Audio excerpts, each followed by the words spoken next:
పశ్చిమాసియా యుద్ధం ముగింపు పలికే దిశగా కీలక పరిణామాలు చోటు చేసుకుంటున్నాయి. అమెరికాలోని ట్రంప్ ప్రభుత్వం ఇరాన్ ముందు 15 పాయింట్లతో కూడిన శాంతి ఒప్పందాన్ని ప్రతిపాదించింది. పాకిస్తాన్ ద్వారా దీన్ని ఇరాన్ నాయకులకు చేరవేసింది.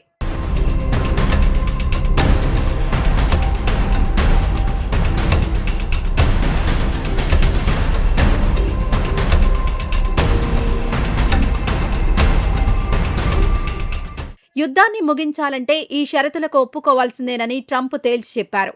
ఇంతకు ఆ ప్రతిపాదనలేంటంటే, ఇరాన్ తన ప్రస్తుత అణు సామర్థ్యాన్ని పూర్తిగా రద్దు చేయాలని ట్రంప్ స్పష్టం చేశారు. భవిష్యత్తులో అణు ఆయుధాలు తయారు చేయబోమని హామీ ఇవ్వాలి. ఇరాన్ భూభాగంలో యురేనియం శుద్ధి చేయకూడదు. అంతేకాదు 60% శుద్ధి చేసిన సుమారు 450 కిలోల యురేనియాన్ని ఐఏఈఏకు అప్పగించాలని ట్రంప్ సర్కార్ ప్రతిపాదించింది.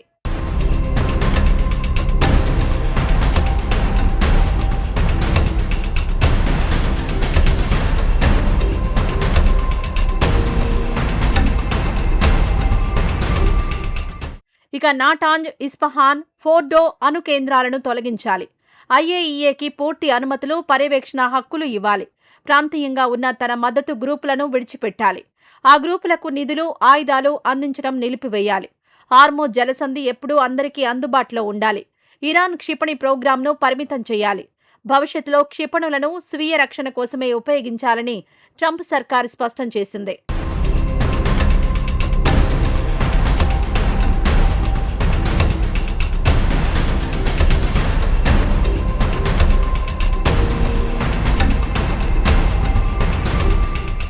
ఇరాన్ ఈ షరతులకు అంగీకరిస్తే ఇరాన్పై ఉన్న అంతర్జాతీయ ఆంక్షలను పూర్తిగా ఎత్తివేస్తారు. విద్యుత్ ఉత్పత్తి వంటి సివిలియన్ అణు కార్యక్రమాల్లో అమెరికా సహాయం చేస్తుంది.